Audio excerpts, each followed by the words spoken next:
Hello everybody, Mike Westfall here with McDonald Garden Center. Today we're going to be talking about how to decorate with fresh cut greens. So it's one of my favorite times and one of my favorite things to do each year is to get out in the yard, walk around the landscape and use some different elements from around the yard, whether it's pine cones or conifers, boxwood, magnolia, holly, the list goes on and on. There's so many great things that you can find in and around your home that you can use to decorate with during the season of Christmas, which is a great time to do it. Especially if you use a lot of lifelike greens, like I use a lot of lifelike trees, so I love to bring in some Fraser fir tips, pine tips, different elements that help, one, bring that aroma indoors, but also to help bring some of that real live cut greens that I can use inside my home. So we'll get right into it. The first thing I want to talk about is fresh cut trees. You know, I love my lifelike trees. I love the pre-lit trees.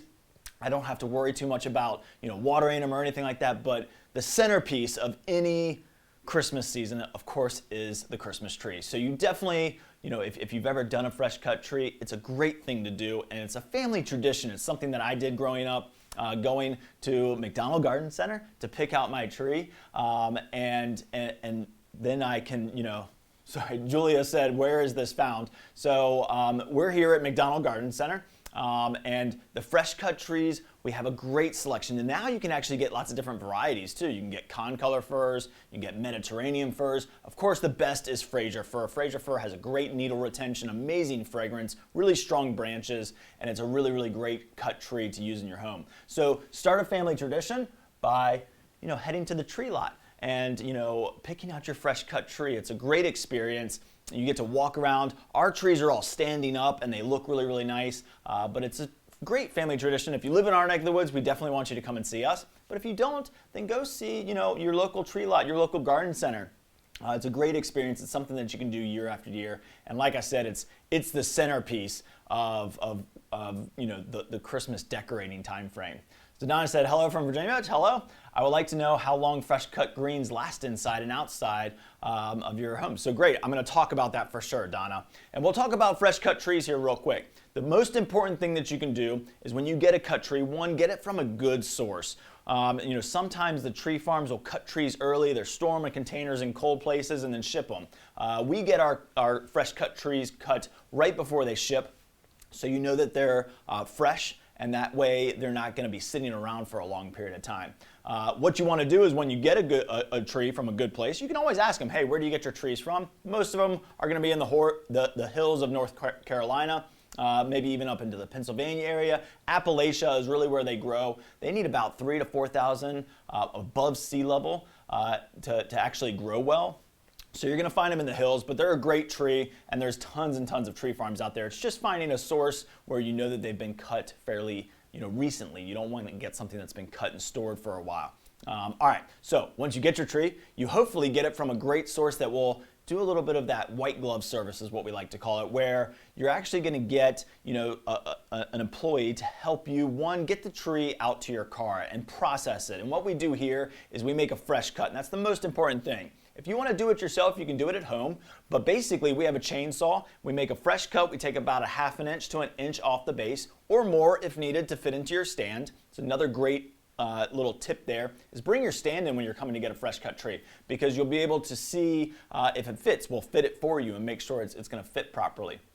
But the most important thing that you can do is, of course, get it in water as soon as possible. That tree is going to drink a ton of water. So fresh cut trees, once you open up that cut on the bottom, it's going to be ready to drink some water. And it's going to drink a lot over the next probably 4, 5, 7 days, somewhere around a week time frame. It's going to drink a lot. So I want you to check in the morning and the evening. Make sure that it's got water around that base. If the water doesn't sit around that base for a period of time, let's say 6 to 8 hours, that wound will heal up, and then it won't be allowed to drink up any more water. So then you'd have to take the tree back down, make a new fresh cut. But once it stops absorbing as much moisture, keep moisture around it, but it's more important that it can drink a lot of that over the first week or so, and then it'll be stored in the tree and it'll last for a long period of time.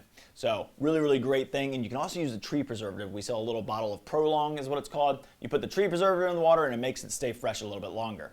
All right, so that's fresh cut trees.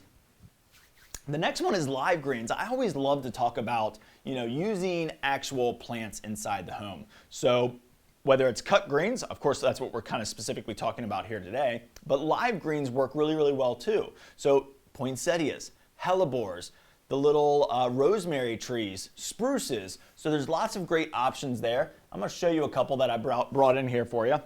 So of course, Christmas couldn't be Christmas without a poinsettia, and great assortment of colors when it comes to poinsettias, whether it's a white poinsettia, pink, you even get those painted ones out there. A traditional red poinsettia, there's nothing like it.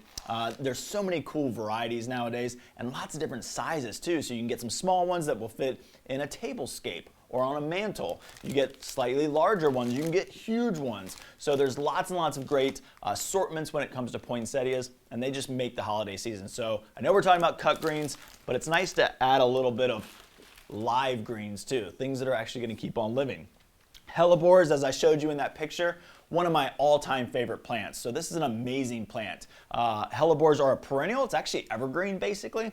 Very, very durable plant, easy to grow, likes a little bit of shade, but it puts out these awesome, awesome blooms. I don't know if you can quite see that, but look at these amazing blooms. They actually are great cut flowers. So once you get these nice long stems, you can go in and cut them, and they'll last for about probably 3 weeks in a vase of water. Really, really nice. I like to cut the blooms off and just let them float in a bowl of water. Really, really, really pretty. You can bring this in for probably about 3 or 4 days inside the home and just use it to decorate, as we get closer to Christmas. But it's a great one. It's also a perennial, so plant it in your yard and plant a bunch of them, because then you have a readable source of these great cut flowers. They bloom from about this time frame, from about early December all the way through March, really. So long bloom time in the winter when nothing else is blooming. So hellebores, one of my favorites.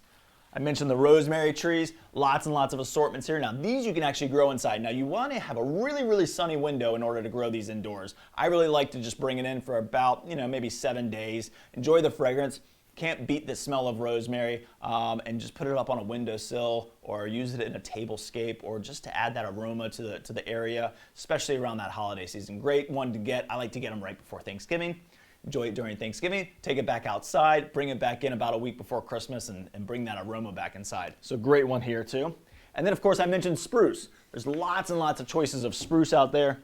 This is a little Jean's Dilly spruce, the little tight compact spruce. What's cool about this is a lot of people want to do like a plantable Christmas tree. So you could actually bring this in, decorate it with lights, hang small ornaments on it. We've got different sizes, different types. You got blue spruce, so you can actually do a plantable Christmas tree. Now, how long can this last inside? Probably about 6 to 7 days. So if you're going to use a plantable Christmas tree, it's something that you would do as a tradition, where you'd bring it in probably about 3 or 4 days before Christmas. You decorate it with lights. You make sure you put a saucer around it to protect your floors. You won't have to water it too much inside, but it's not going to get enough light to live inside. So you're going to want to get it back outside within about 6 to 7 days, about a week's time frame. So put it up a few days before Christmas, enjoy it a couple days after Christmas, and then take it outside, and then you can plant it. And every year you can use it as a decoration in your yard. These last for a very, very long time, planted out in the landscape. Great in containers too. So when we talk about decorating our front porch with fresh greens, sometimes you might want to plant it. Plant with a spruce or camellias. There is a load of other plants. Kalanchos, there's a ton of indoor plants that aren't just poinsettias. There's a ton of spruces, camellias, the autumn rocket and the Yuletide camellias bloom all the way through Christmas season. So you've got a lot of sources there. Hellebores are great. Even some of the lavenders and rosemaries that you'll see out there have blooms. So there's a lot of winter blooms. So I know we're talking about fresh cut greens, but there's a lot of live plants that you can use too. All right, now prepared greens. So when you go into a good garden center, like McDonald Garden Center, if you go into any place where you might be, hey, I don't want to create my own, I just want to purchase some. Of course, there's lots of great selections out there as well. You can get a fresh cut wreath that is already done for you. All you have to do is add a bow. You can get some door charms. You can get bunches of greens that you can use to decorate inside the home, put them in a vase. It's very, very easy to do. So if that's something that you're interested in, I'm going to show you a couple here. If I can switch over to my full screen. So there's a lot of different options out there. I'm gonna make some, so bear with me. I just want to roll through a couple things that kind of get you inspired and get you thinking. But you can also just buy things that are already prepared. Like this is a noble wreath. This is absolutely gorgeous. This is a noble fir. Noble fir is known for its very, very tight knit of little needles. Really, really excellent needle retention and makes a great wreath. So you can just buy a wreath that's already done for you. Really, really easy. You can also get mixed wreaths. So here's a mixed wreath. So this one's got some incense cedar, some pine cones. I mean, all this needs is a bow, and you can hang it on your door, and it's gonna be absolutely stunning, and it's all pre-done for you. Really cool tip, because we're gonna talk about this in a minute, is after your wreath is done, if you buy a purchased wreath, save the wreath ring. Save the ring on the back, because those will come in handy in the future. All right, so we've got a couple different Fraser fir wreaths. We've got lots and lots of cut greens. Let me see if I can find my door charms here. I love these little door charms. These are absolutely amazing. So they come with a little ribbon, but you can take that off if you want to add your own. Comes with a little frosted pine cone. Comes with some blue juniper, and then it has this really nice kind of double layer of Douglas fir and noble fir. Really, really nice looking. These make great little door charms. So if you got smaller doors, I love to hang these on my windows, on every single window. It looks absolutely amazing. But you can also use it as a tablescape. So we're going to talk a lot about tablescapes today. I'll bring it up a couple times, but you can put these two back to back, put a vase in the middle with maybe some fresh greens or some lights and ornaments in it, and then you've got yourself a nice fresh green tablescape, and it's really, really easy to do because they're all prepared for you. So you can buy those. So you can buy lots of different things, as I mentioned. Let me see if I can pull out one more piece here. This is a bigger one. We're actually going to make something similar to this. We're not going to make the whole thing, but I'll show you how to make something like this. So this is a mantelpiece or a tablescape. You could run this down the middle of a table, but you can get these already pre-done for you. So if you don't feel super creative or you're running out of time, of course, you can always buy prepared fresh greens, and they add that aroma and that fragrance and that real feel, and they're absolutely amazing. So I know there was a question earlier, how long will this last inside my home? Well, something like this is going to last probably somewhere around 3 weeks. 3 to 4 weeks. So usually what I will do is if I purchase it a little bit early, which is perfectly fine, I'll leave it outside. It's just the warmthness and the dryness of your home during the winter season that'll make these kind of go brown a little bit faster. So typically what I'll do is I'll store it outside till about December 7th, and then I'll bring it in and use it to decorate, and it'll last all the way through the Christmas season. Now, most plants or most of your cut greens are going to be preserved or dipped is what we call it. And that's basically using a wilt proof to protect the foliage. Basically, it's a tree resin, and I'll show you a bottle here. I got a bottle right here, and we'll talk about it a little bit more. But this is wilt proof, and you can use it as a spray. You can use it as a dip. We dip all of our greens. Some of them are pre-dipped for us, but we make sure they're all dipped so they're going to last the longest. Now, outside, these will last even longer. These will last, somewhere up to maybe 4 or 5 weeks. So they'll last a very, very long time, and even longer when I show you another trick that we'll do in a little bit. But you can buy prepared greens. So that's basically what I want to tell you is, hey, if you're not feeling super creative and maybe you want to, maybe you just want to, purchase some really nice fresh greens, you can do that as well. All right, next is going to be creating your own. So that's what we're going to talk about. Now, there's 3 things that I do every year. So I'm going to show you kind of how to do those. Some of them I'll complete all the way. Some of them I will show you how to get started, and then you can finish it from there. But it's very, very simple ideas, and they're a lot of fun and easy, and there's nothing more fun, I think, during Christmas season to be creative and to sit at home, and I like to have a glass of wine and just create something while I sit there and maybe watch a show and enjoy the family. So we'll talk about how we can create our own. It's a lot of fun. It's actually very easy. I know a lot of people get scared, but it's pretty fail-safe, to be honest, and we'll talk about that. First is, what do you need? What do you need to grab? So you're going to need some things. The most important things that you're going to need are a wreath form maybe, but paddle wire. So you see that little image in there? I'm going to show you one up close. But paddle wire is very, very important. It's one of my favorite things to have. Gardening wire, florist wire. There's a lot of different types out there. I love the paddle wire, and I'll show you why. You're going to need a pair of pruners for sure. And then, of course, you're going to need some fresh greens. So fresh greens add everything to it. If you don't have any available, talk to some neighbors that you know. If they have maybe some Leyland cypress is a very common one in our area. You might see some spruce out there. Definitely holly, boxwood, magnolia. If you don't, you can always go to a garden center or your local tree place or tree lot, and they should be able to help you out with getting you some fresh greens as well. All right, so you can purchase fresh greens. So you don't have to always know where to cut them. So you can just get a bundle of noble pine. You can get We've got gold mop cypress, which is a great one. This is a very common shrub in this area. Makes a great texture and added to a container or a wreath or garland. You can buy, let's see, what else I got over here? You can buy these bunches like this that have some Leyland cypress and some Douglas fir and even a little bit of pine and some juniper. So you can buy a mixed bunch, which just look great by themselves. You can buy boxwood bunches. Here's another big one that's got a lot of Leyland and a huge noble branch. So you can see that. So you can get all of these things that you might need, and you can use them in different arrangements, and you can use them to make your own creations. So, you know, if you don't have it in your yard, don't have a neighbor that has it in their yard, then you can definitely find it at a good garden center like McDonald Garden Center.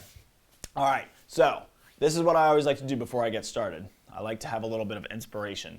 So I always go and just start searching images, fresh cut greens, you know, porch pots, all of these things, some of the things that I like to do each year just to kind of get my mind going in the right direction. So I'm going to go through a couple images here real quick and show you kind of some things that I picked out. So traditional, I love, you know, the garland over this door where it's kind of just droopy and hangy and it looks very, very natural. And sometimes that's the easiest thing to do is try not to shape it too much, just let it naturally do its thing. Porch pots, I love these. So this is what I was talking about. They have a conifer over here planted. Looks like maybe a cypress, a hinoki cypress of some sort, but just putting fresh greens in the bottom. So if you've got a spruce that you've been growing in a pot or a camellia or whatever it might be, and the centerpiece, you used to plant pansies around it, let's say, or maybe petunias in the spring. And then all of a sudden that spruce grew and it took over that pot. Well, you can go and shove some fresh greens in there, add a little bit of berry, and it's just a great way to kind of fill in the base of that planter and make it very, you know, holiday, give you that holiday feel. Traditional look with a wreath, you know, more greens put into the containers. Very, very easy look. Great classic traditional look. A little bit more modern take, you know, taking something like this kind of wild, looks like maybe a green giant arborvitae, or some very, very long wispy pieces of a Leyland cypress, and then mixed with just a little bit of a slight garland there that matches the one over my head on the door. So again, a very kind of modern, kind of very simplistic look, really nice looking. Don't even have to do anything. That's just a metal pail with some greens stuck in it. Nothing more to do. And it looks amazing. Centerpieces, of course, I love tablescapes. It's one of my favorite things to do. Magnolia is a great option. Magnolia adds a lot of texture and smoothness, and then you've got those brown backs, which add a lot of different color variation as that contrast that you want. And then, of course, pine cones. You can find pine cones anywhere, and pine cones are a great thing to add into any arrangement. We're going to use some for sure today.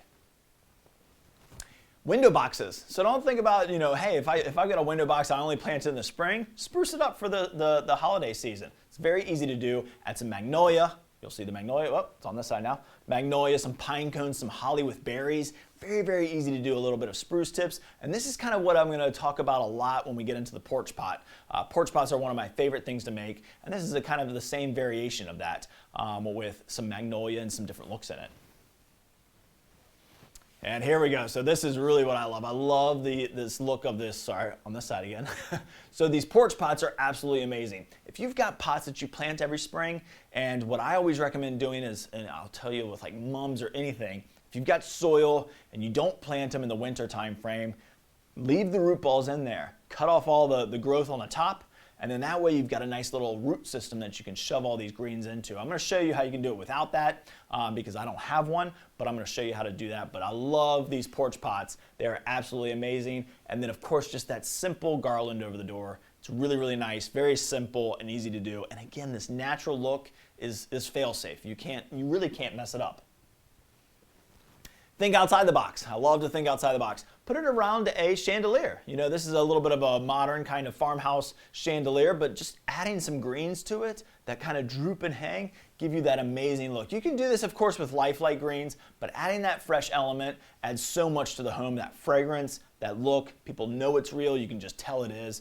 So you definitely want to use some of it around your home. And think outside the box. It doesn't always have to be in a pot sitting by the fireplace. It doesn't always have to be on the mantle. It can be in different places. So think outside the box and use your imagination.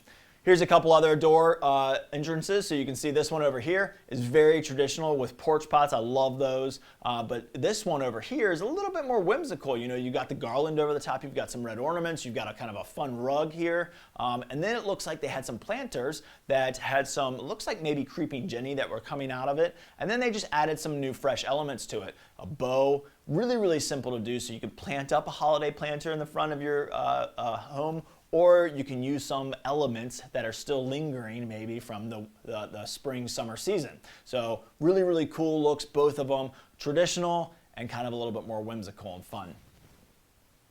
Okay, so we're inspired, right? Now it's time to start creating. This is my favorite part, and I'm gonna show you a couple things here that are simple and easy to do, and you can do it with a lot of different things. So I do 3 main things every single Christmas season. And of course, then I always try some different things for sure. But the first thing is I always make my wreaths on my front door. So of course, I love to buy these wreaths, but I love to make a wreath too. I'll make magnolia wreaths, boxwood wreaths, Fraser fir wreaths, Leyland cypress wreaths are really gorgeous. If you have Leyland cypress, it's one of my favorites. I had a couple pieces there so you can see it.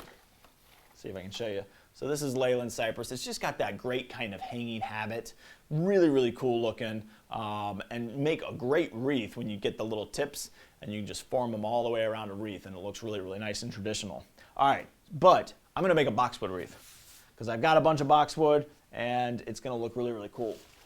So let's find my wreath form in here somewhere. Where did I put it? All right, wreath form. These could be anything. It could be, this is about probably a 14-inch wreath form. The smaller ones are fine too. You can make them bigger on the outside. It's pretty easy. I mean, you saw how big that wreath was that I held up earlier. So look how big that one is compared to this. But look at the back. It's actually smaller. So you can make a pretty big wreath out of a fairly small wreath form. So these are really easy to get. Like I said, every once in a while when I buy a wreath, I'll just save them. You can purchase them at pretty much any florist supplier. You can purchase them here at the garden center, of course, as well. But these are really easy to find, so you get a wreath form. Now, I mentioned the paddle wire. Wire is another thing that you're gonna need. You're gonna need a fair amount of it. I love to use it. It's something that I probably have 10 spools of my paddle wire at home laying around in different places. But you can also buy it cut like this, so you can get just straight cut florist wire. This is a little bit of a bigger gauge, so it's a little bit stronger.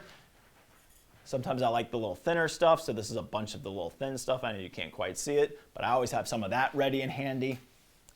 I need a pair of pruners for sure. Maybe some ribbon if we need to use that later. And then my favorite thing of all, the paddle wire. Paddle wire is so important. You're going to see why, especially as I make this wreath, that it comes in very handy because it gives you a lot of ability to add some tension to it. So the first thing that, of course, you're going to need is some boxwood. So we're going to move this out of the way real quick. And then we're going to get our boxwood. I've just got a bin over here full of boxwood.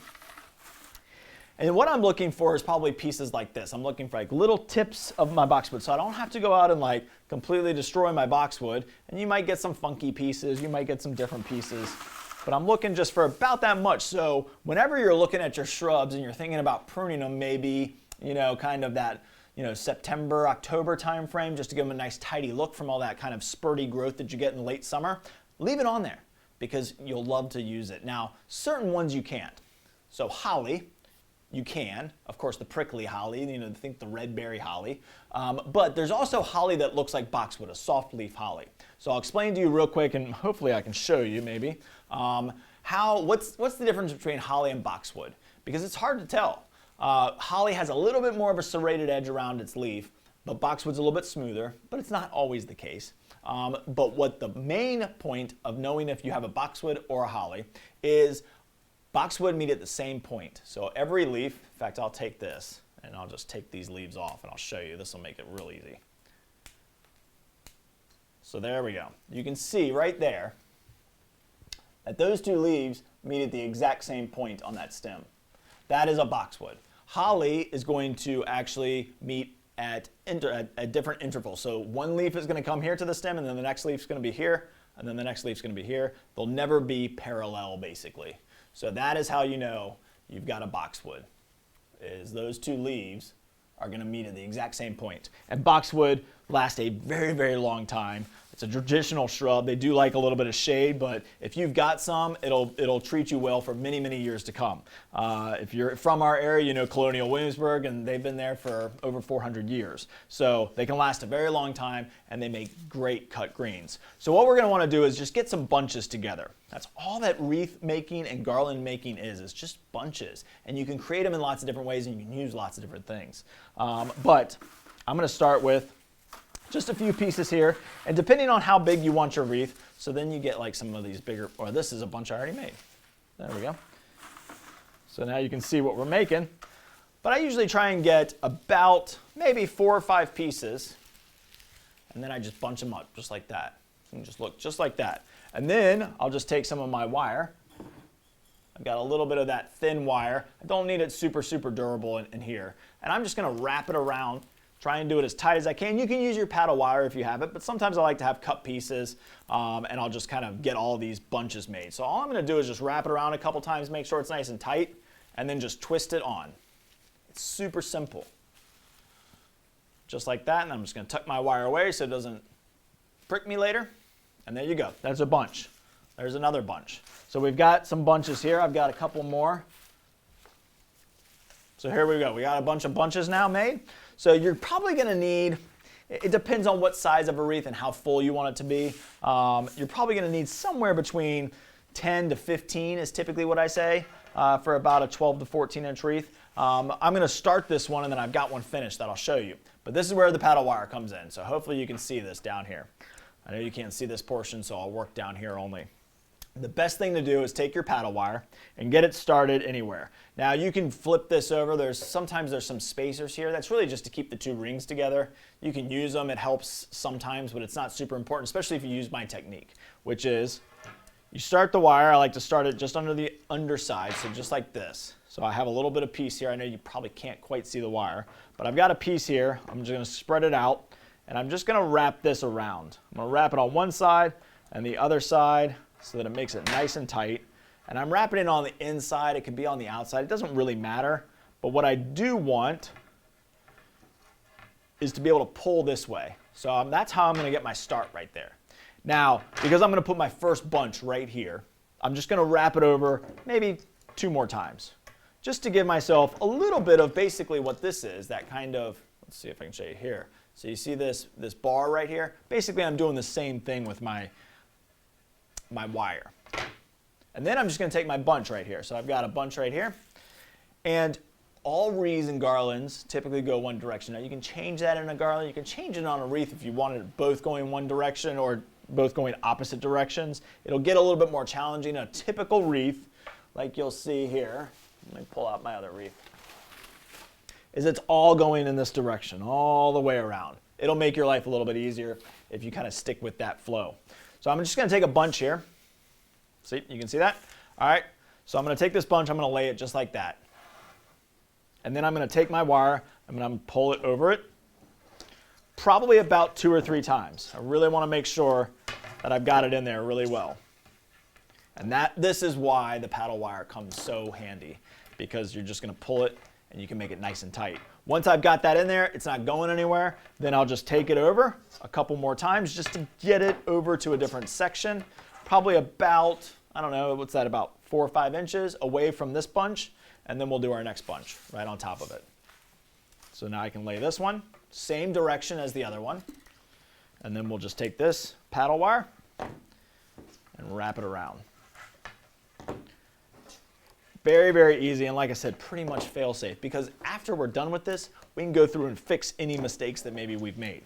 Really, really easy. All you're trying to do is basically get that kind of basic shape and that basic form down.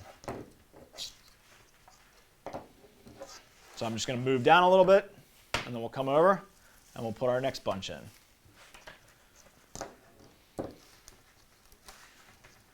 This paddle wire just makes life so much easier. I could cut this into pieces. I could use some of these pieces, as well, and just kind of put it under, but I'm going to have to kind of wrap it every single time, make sure it's nice and tight, and it doesn't give me something to hold on to like this, which is why I love it so much.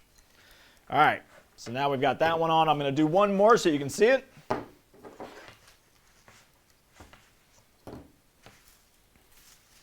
So these are pretty full bunches. So that's only 4 bunches, and I'm almost halfway there. So probably could have got away with maybe just 9 or so on this one. So now we're going to take this one, lay it down, wrap this over, and then just tighten it up all the way around. That's how easy it is. It's so simple. It just takes a little bit of time to go collect all your greens, cut them into shape, get them into bunches, and then you just start wrapping them on. And that's how you go from here to, I'm going to take this wire, I'm going to cut it. Come back to that one later. I'll finish that one up later. But this is the finished product right here. So you can see what your boxwood wreath looks like. Really, really easy to do and just a classic traditional look. Now, I know you're going to ask, how long will this last? It's a great question. Indoors, it's not going to last as long. Boxwood won't last as long. Magnolia won't last as long. You can use wilt proof. So what I would typically do is take this. I would take it first after I finished it, get it nice and wet, leave it outside. Maybe if you got some burlap, wrap it in burlap. Leave it outside for a couple cool days, and then unveil it, and then take your wilt proof and spray it down, put it on something that you can, like the burlap or a piece of plastic or cardboard. Spray it down really good with the wilt proof, and then that tree resin that's in here will basically kind of seal it up and seal all that moisture inside. And then leave it outside for another day, and then you can hang it up indoors. It'll probably last about 3 to 4 weeks. You can also let them naturally dry inside the home. Typically, they can dry to a really nice color, which is going to be kind of that straw color, and you can use them, in different seasons of the year. But typically, you're going to probably just get rid of it. But that's the point. I mean, and the nice thing is, it doesn't take that long. This would take me probably, 10 minutes. It might take you, if it's your first time, it might take you 20, 30 minutes once you get all your bunches made. But it's really, really easy. It's pretty fail-safe. So when he said, how did you finish the wreath? Okay, so I can show you. Let me see if I can find my end point here. It's really not too hard. Basically, your last bunch that goes on, I think is it this one? Let me see if I can find it for you. I might not be able to, but I might be able to fake it for you. Let me do that. Let's see. Let's take it right here. So all I'm going to do is just cut this last bunch out. Because you're right, Wendy, that's a good question. It is actually fairly hard when it's your first time to complete the wreath. So once you get to this point where it's the last one, the last bunch is the hardest one to do. So here you can see I've got this opening right here. I've got to get one in here, and you need to get it kind of under. So what you're going to do is, let me wrap this around. Make sure this isn't going to slip off. So you're going to have your paddle wire, and it's already going to be connected. It's just going to be your last piece. I just got to reconnect this one. So let me get this one back in.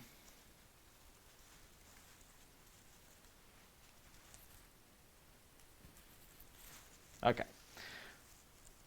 So once you get that, and this is where you're kind of at, then you're going to take your last bunch here, and all you're going to do is just kind of pull up this bunch here, the one that is the first one that you did, and you're going to put this one underneath it, kind of stick it in, and then you've just got to this one's going to take a little bit longer, but you just kind of have to work over your last bunch and under your first bunch, and just pull it tight, and then wrap it over and pull it tight. Hopefully you can see that.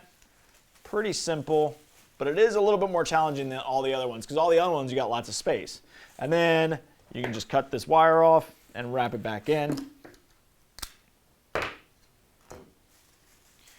And that is how you kind of finish it off. Just like that. And then you got it. Now, as I mentioned earlier, if you make some mistakes or you don't like some of the shape, that's perfectly fine. Sometimes you might want to take your pruners and go through and trim some of the pieces off that are maybe looking like they're a little wild and a little bit shooting all over the place. Maybe you've got a thinner section. That's perfectly fine too. So we can take a piece of boxwood and say, okay, right here, it looks like it's missing a piece. Now you've got this nice form. So all you got to do is just go in and just kind of pop it in. So easy to add more to it. I could go back through and add berries, but typically if I'm making like a mixed bunch, then I'll take something like, boxwood and then the berries and maybe some pine cones, and I put it all in that bunch and then I'd work it around. Pine cones I typically add at the end. Ribbon I'll add at the end. But usually when I'm making like a mixed bunch, so if I was making this mixed wreath, if I was making this guy, all of these bunches would have a little bit of cedar, a little bit of juniper, and then the noble fir is the background. And then that's how you build your bunches, and then as you place them in, you get that really pretty look. And actually with something like that, you can do it every other one if you don't have as much. So there you go.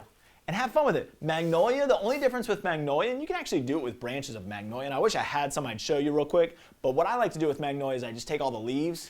So I take the leaves and I get them and I just take them all off the branches and I get them in a bunch. Sometimes I'll put all the greens up. Sometimes I'll put all the greens up with a brown facing up. And then you just take those little tips of those little stems of those leaves and you just wrap them with the wire and make your bunches that way. And magnolia is very easy. It's a little bit harder to get that wrapped in. So typically on a magnolia, when I put it on the form, I'll kind of take it underneath a leaf and then wrap it around, just so I know that it's holding nice and tight. But once you get the hang of it, it's very, very easy. And it's super, super simple. And you can do this on a square form, you can do it on a round one, but just that natural look, it looks like you created it. And there's nothing more fun than telling, all your family and your friends that come over during the holiday season, they're gonna say, where'd you get that amazing wreath? I made it myself. So really, really fun and easy to do. All right, a little bit more challenging. This is same technique, same idea, but now we're gonna make a garland or a mantelpiece. So I'm gonna show you a little bit more of this step by step. But I'm not gonna be able to finish it because I don't wanna take too much time. I wanna move on to my last one, the porch pot here. But this is really a guide. So I always use a piece of rope, like twine. It could be a shoelace, it could be anything really. Just grab a piece of rope. It's really just a guide because using just wire for this is a little bit challenging. All I'm gonna do here is just take my paddle wire and I'm just gonna start it right on the top of the rope. I'm just gonna twist it on. Get that started there like that. Wrap it around a couple times. Make sure that it's nice and tight. And then I'm just gonna take it and I'm gonna work down a little bit.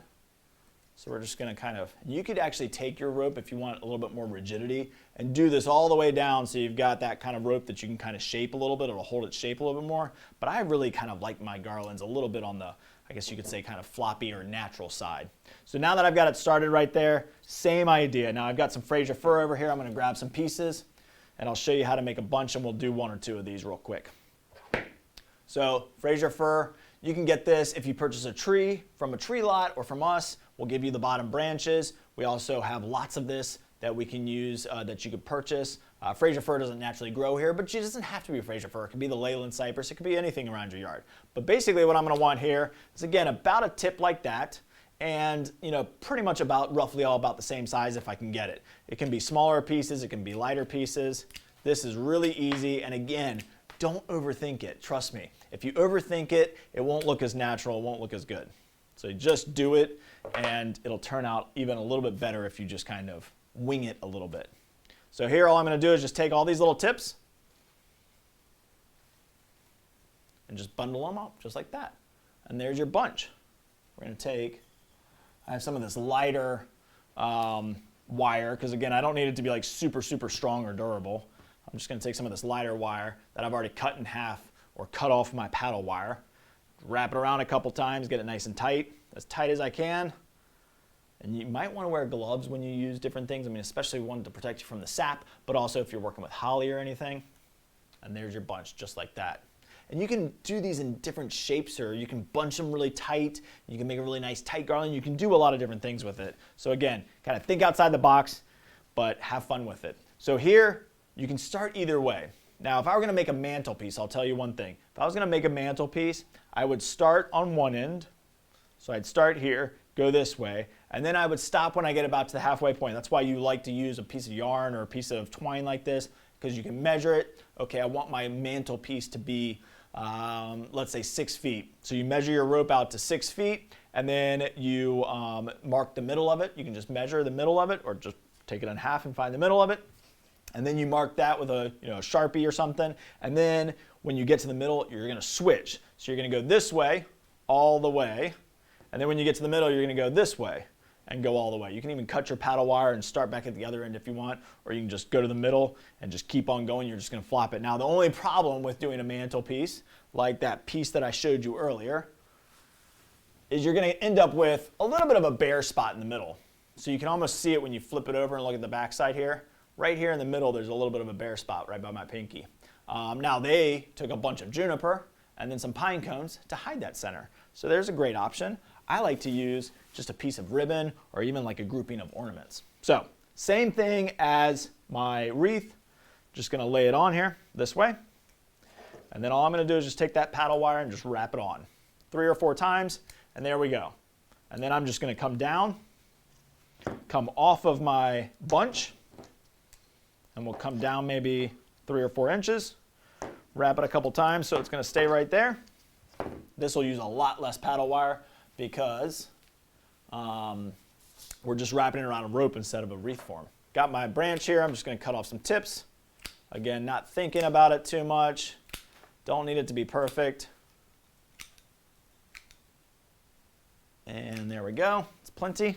And then we're just going to take those and bunch them together.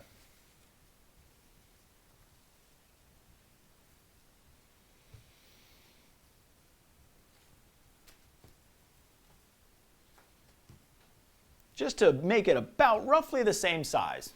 So I'm going to take that. I got one little piece that's sticking out a little bit too far down here on the bottom. I'm going to take my little piece of wire here, wrap it around once, twice,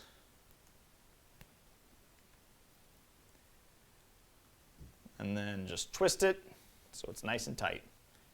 Might use a pair of pliers if you can't quite hold it. That's perfectly fine. It might take you a little bit longer, but that's okay. Like I said, just enjoy it and have fun with it. It doesn't have to be done right away. And then all you're going to do is take that. Got my paddle wire here. It's about 3 or 4 inches down on the piece of rope. The rope is just a guide. And then this is just going to lay right on top of that and cover up the base of this. And then I'm just going to wrap it on. Now, if I were going to do maybe like an over the doorway type of garland, then this is going to lay on a table or lay on a mantelpiece, then I'm fine with this because I can always position everything. If I was going to actually hang it somewhere, then you're going to want to be a little bit more kind of spread out. So I'll kind of show you, for example, how you're going to want to do that. Basically, you're going to take your tips and you're going to kind of wrap them around your, kind of creating almost like a U shape. And then it looks more like that. So you got a bad side, an open side, and then you've got a fuller side. Because then that way it'll kind of wrap around the rope and it'll hang a little bit better. You can also add bunches to the back. So what I like to do sometimes if I'm trying to add a little bit of structure to this, because you see how it kind of hangs, so these pieces aren't really connected, is then you can take your paddle wire and just lay one of the branches down from your neck, from your bunch that you just put on, and just run it right over top of that. And attach it, and that kind of keeps those bunches together. So now you see they don't flop as much. See, just like that. And that's all that is just one branch from this bunch that I laid on top, and then it kind of helps kind of connect it all. And that paddle wire is going to save you a lot because you can just kind of work your way back and work your way forward, and then all you got to do is just keep on going. And then I've got this great looking garland that I can hang, put on a mantelpiece, or use as a tablescape. So I definitely do that every year. It's a lot of fun. The rope is just a guide. It just helps you kind of connect it all and keep it going in one fluid motion, and also gives you the right size. So as many bunches as you need to complete that, and that's a great little project. It's a lot of fun, and it's easy. Easy, easy, easy. That's what we're doing, is easy. Okay, so here's another one that is not, that you saw in some of those images there that I showed you, that's not used as much in this area that we would hope and that we would like, and you'll see some, hopefully, some of this coming to be used more on people's front porches, is a porch pot. So let's run through this real quick. It's very, very easy. It's very, very simple. Like I said, it's natural. You don't have to think about it too much. The more you kind of shove in it, the better it looks. So what are you going to need? Well, if you have a planter that doesn't have any plants in it, maybe it's got root systems in it, maybe it's got old root systems, maybe it's compacted soil, it doesn't really matter. It's very easy. What you don't want to do is, a lot of people think sand would work or rock. It doesn't work as well as soil. Soil is much easier. So all I did was just get a pot. Let me get my little turner here, so this will make life a little bit easier. So I chose a terracotta pot. Love terracotta. All I did was just take a plastic pot. It doesn't have to be a plastic pot. It could be soil right directly in the terracotta. It could be in a ceramic planter. But basically, I just took soil, put it in this plastic pot because it fits perfectly, and it was just easier. So when I'm done, I can actually transfer this if I need to. But all I did was take potting soil and just packed it in really tight. Typically when you plant a plant, and if you've ever seen me plant a plant, I never say pack in your soil really tight. You always want to kind of keep it loose. I got it nice and wet, and then I just packed it in so it's nice and tight, because you want that tight surface here. And then you want that tight, soil to be able to put your greenery into. But that's all it is soil. If I had a root system, it'd be even stronger, it'd be even durable. But you're gonna see I'm gonna put so much in here that it really won't matter. So first thing we're gonna do is start with our base. It's very, very simple. One thing when you go to make one of these is kind of have an idea of how you're gonna design it, how you're gonna make it. I definitely have one element that I'm gonna use as my centerpiece.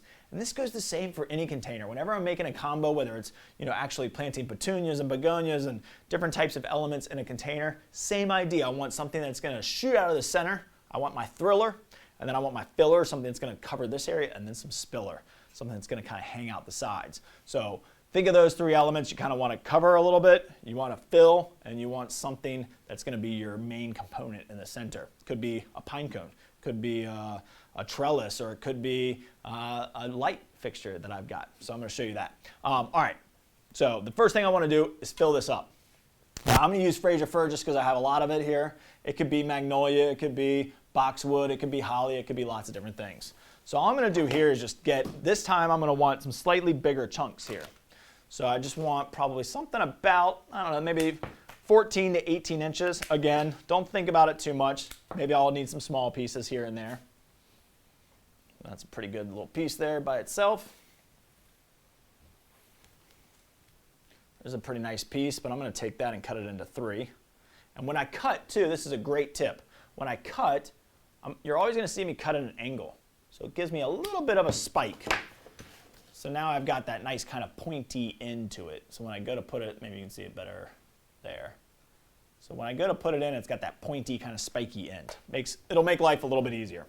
It also gives it more surface area. So when you go to water these, because these will absorb moisture still, and these are going to last a very long time. So remember when I said how long will these last? These will last a much longer time. You can do these inside too. I've done them, especially around my fireplace that I'll use frequently. They'll dry out a little bit faster. So I'll do this with soil. I'll just put a little saucer underneath it so that any moisture that drips out of the soil will go into the saucer, and I can always empty that later. But having moisture in the soil around this will allow these to last a much longer time. So indoors, 3 to 4 weeks, if not longer. Outside, 6 to 8, 9 weeks. Up north where it freezes, they get all the way through the winter season with them. All right, so let's keep on cutting some branches. I got plenty of it over here. So we can get started now. All right, now what I'll do with this sometimes is you can do it 2 different ways. Pretty much all Fraser fir, even Leyland cypress, different types of spruces and conifers have a natural kind of bend up as they kind of grow and reach up for the sun. But you can also flip them over because they have this really pretty kind of silvery color. So I like to do that kind of to start. And all I'm going to do is just push that in. That'll give me a little bit of that kind of droopy kind of habit.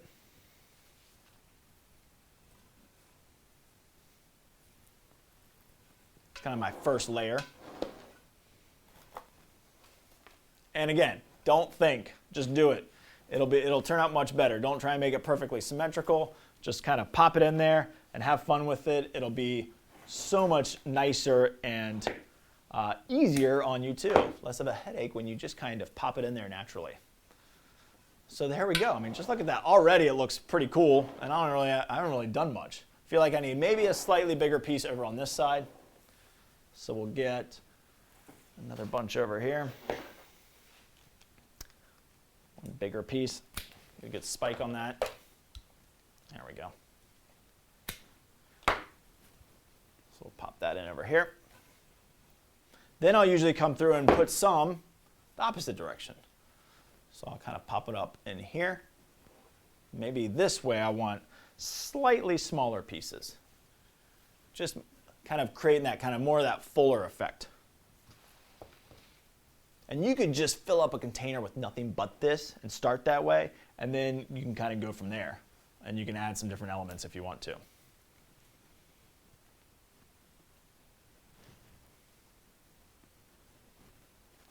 Really, really challenge yourself here to not overthink it and just kind of do it and have fun with it and not think about it too much. Because you can knock these out in no time. And like I said earlier, you can add this to a planter that's already got, that's already got like a spruce in it or something. Just add some of this to the bottom of it and it'll look great, and you add that Christmas color and maybe add a little ribbon to it and you're done. All right, I think we've got our base there. So that's our base. Now that it's gotten bigger, I'm gonna try and move it next to me over here. Let's see if we can see it this way. So now you can kind of see the top of it. Try and angle it a little bit if I can to show you.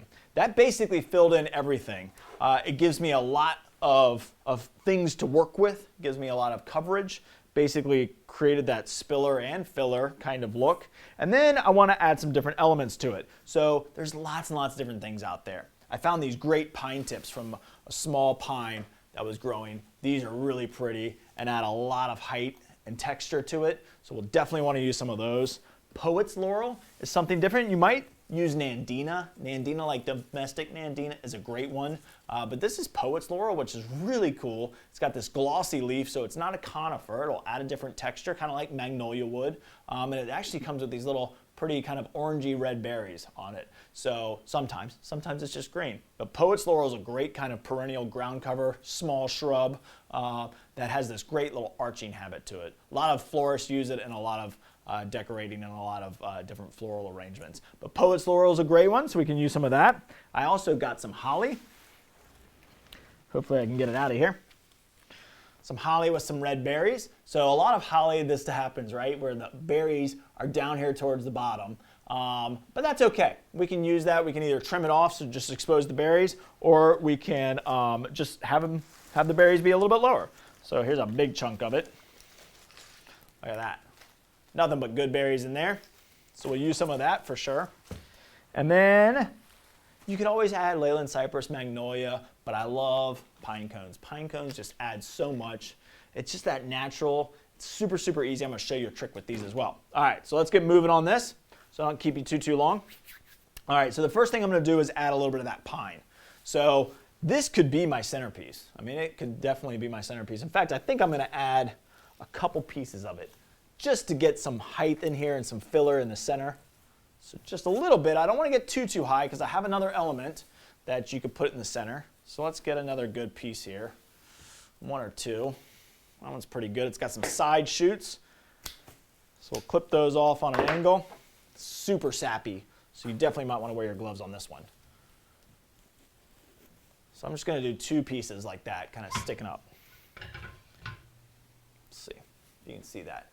So they're both kind of separated and angled out a little bit, because I've got a branch that I'm going to put in here that has LED lights on it that's going to kind of pop in and play with this and be kind of a centerpiece with it.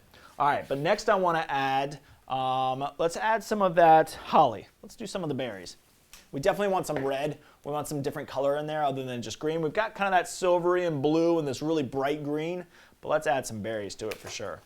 So I'm going to clip these off, cutting at a bit of an angle, trying to get as much stem as I can, because the berries are low on this one. Now, as I mentioned, you could put boxwood in here too, obviously. So you could take this and trim some of this off. In fact, I probably will, just to eliminate some of this excess greenery up here. And again, I'm not thinking about it too much. In fact, I want it to be kind of odd shaped and not really perfect. And then we can just pop our red berries in. They're going to sit a little bit lower, but that's okay. Sometimes you might find some that are a little bit higher and you got a little bit more stem to work with. But just adding some red berries all the way around adds just a little bit of that color that you need to pop in there. You can get your color with ribbon too, so it doesn't always have to be with holly. Nandina berries work great. The domestic Nandina is so easy to find and use, and there's lots of it around here. So we'll pop in some red berries. And again, I'm really not thinking about it too much. I'm just kind of placing it. So we're getting a little bit taller. I'm gonna try and keep it down here. Basically, the two that I put right here, I'm just putting back here. And I know you probably can't quite see them because they are a little bit lower, but they look pretty good. They're in there, and we can add some ribbon maybe later. All right, so now that I've got that, let's do a little bit of that Poet's Laurel just to see what that looks like. Yeah, that adds a little bit of a different green. So I don't need quite the length. So I'm going to put it here. I just cut off pieces like that. And these are going to be a little bit more of my hanging. So we're just going to add a little bit of that so it kind of pops out. So I need maybe 2 more bunches of that. You can add lots of different elements to these. I've done them in the past where I use like birdhouses. I'll sit a birdhouse in here and then I'll put like a cardinal on it. Really, really easy to do. And again, just kind of think outside the box and think about the different things that you can add in there.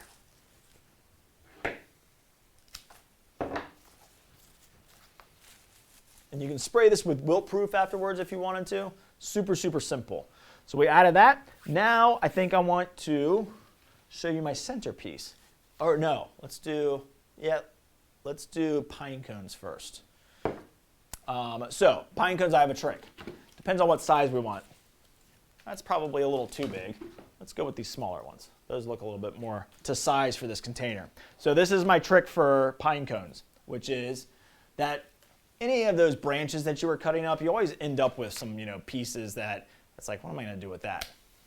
Now you could use a wooden dowel if you want to, but use what nature gave you. So here I've got this stick. I'm not going to use any of these other pieces on it. So I'm going to take a lot of this off. I'm just going to do like that. So now I've got just a stick. That's all you really need. But I'm going to take one end and I'm going to make a diagonal cut to give myself a nice sharp point. Take this off. And then I'm going to take wire. So you know I love wire. And then all I'm going to do is just take the pine cone on the end of it. So this is the pointy side, and this is the fatter side on the bottom. I'm going to take this and just go down to that bottom portion and just weave this wire through. And you want it to be about halfway. I know you probably can't see this wire, but you want the wire, you want plenty of wire to work with, I'll put it that way. So you want to just get it kind of in there and then just twist it on. Just like we were making our bunches, just holding it on one side so that that winding goes onto the interior, makes it nice and tight. That's not going anywhere. You can see it's kind of just floating out there. Then all I'm going to do is just take this and wire it right on to my branch. This is just going to give me a way to push it in there, but also keep it up. And you can wire it onto one of your pieces of holly or onto some of the fir or onto the pine, but I like to just have it kind of sitting out like that. So that way I can pop this in and it just sits right where I want it to, because otherwise if you just kind of place them, so if I just take it, we'll pull this back up here so you can see a little bit better. So you see how that kind of sits up in there? But if I just took it and kind of just placed it in there, it's going to get kind of buried. So I want it to be a little bit higher. So I'll show you that again, that technique one more time. And let's see if I can find another branch here that I'm not going to use. Portion that I cut up. There we go. This one's actually perfect. It's got a little bend in the top. So we're just going to cut all of these side pieces off. I don't really need it. You can leave it on there actually if you wanted it. It's not going to really show up. We'll just do this so you can see it a little bit easier. There we go. Grab my piece of green wire already cut. Wrap it through the bottom portion of this pine cone. Just weave it all the way around, get it to where it's about level. So you got equal lengths on each side. Right about there. And then we're just going to twist this pine cone on. Very, very easy. And then all I'm going to do is just take it and attach it to this piece of branch. Super, super simple. Sometimes you can buy pine cones that already have like a dowel drilled into the bottom of it. That's great too. It's a very easy thing that you can do to add to it.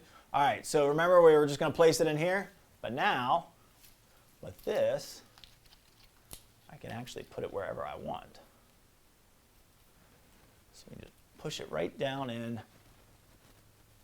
Find an opening in my soil. I've filled it in so much, and there it just sits right where I want it. So it just looks like it's kind of just planted right in there. Perfect. So now I can add ribbon. You can do lots of different things. You can add just like little pieces of ribbon. I can make a bow, lots and lots of things. But I want to show you because I love lights, and I know this isn't cut greens, but you could add lots of lights just to the bunch too. But I want to show you one other option, which is, I'm going to put this over on this side now. And I think you'll be able to see this. If I can do this. There we go. Okay, so you can see that. There's our container. Needs one more pine cone. But due to time, I'm just going to do what I said don't do, which is just stick it in there. But we'll just stick it in there for now. So I've got 3 pine cones. I've got 3 little bunches of poet's laurel. I've got lots and lots of Fraser fir. It could be boxwood, could be magnolia. Got these great pine picks in here in the center. But I love to add a different element. And when you're kind of thinking about what to use, branches make a great option. So I could have added just some bare wood branches. I could paint them white. But we get these great twig lights that look like this. And I'll show you what they'll look like. Now, if I were going to do this, maybe thinking about it ahead of time, you could actually weave this down through the bottom of the pot, this plug. Let me just get this little twist tie off of here.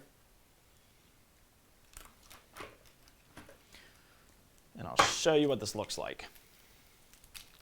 So it comes with 3 branches. It comes with 3 spikes. And these are outdoor rated, so they are perfectly fine to be used outside. So it comes with 3 little spikes here. I'm just going to take this rubber band off.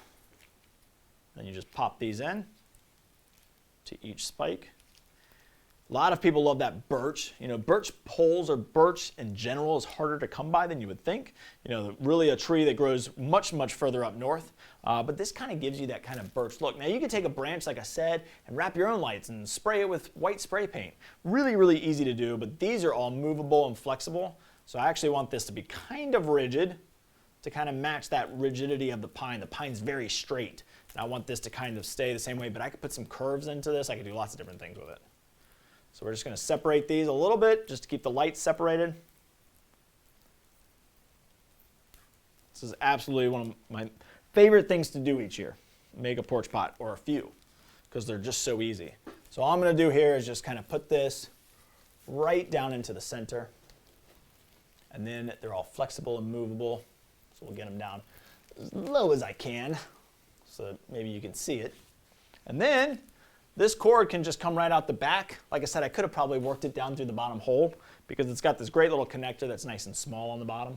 And then buried in here somewhere is a power cord, I think. If I can find it, we'll plug it in. Buried underneath all my stuff over here. All right, so now we'll plug this in. And there we go, we've got light. So now you can just space these out. And they're really cool and very simple and very easy to use. I absolutely love these. And it gives you that kind of natural birch look, adds a little bit of white to it. I don't think I have a pair of scissors, but adding some ribbon to this would be really, really nice just to add a little bit of that texture, a little bow or something in there. But that is how you make a porch pot that you will absolutely love and put up on your front porch. All your neighbors are going to be super impressed. And it's so simple. I mean, it took me no time at all. And you just pile this stuff in there, and it just looks super, super cool. You cannot beat it. Looks great from all angles. You can do it with a front, so you can just have all your bunches, slight lighter up here and then really full back here if you're putting it up against a wall or a door, somewhere where you're not going to see the backside. Get kind of creative with it and have fun with it. It's so easy to do. And those are 3 of the things that I do every year, and you can even do more. Like I said, think outside the box. Think about all the different options. You could add a birdhouse to it. You could take a birdhouse and just put a couple twigs in it. I love seeing like a stocking on a mantelpiece, and all you do is just take a little clipping like this before that stocking gets full on Christmas Day, and just stick this right into the top of the stocking. Super, super simple. Hey Donna, thank you. And really kind of adds that different lifelike element to your Christmas decorations. And they're so much fun, and you can use them throughout the season. And these elements can actually be used spring, summer, fall, and Christmas time. So lots and lots of different options out there. I hope you all enjoyed this. I love getting creative and doing different things with you. This is a new one for me, a new look or a new idea with this pine and these twig lights. Really, really fun. I hope you all enjoyed this. And we'll see you next time. Sorry for our technical difficulties there getting this started, but I hope you enjoyed decorating with fresh cut greens. We hope to see you here in the Garden Center, and we hope you all have a Merry Christmas. Thank you, everybody. Bye.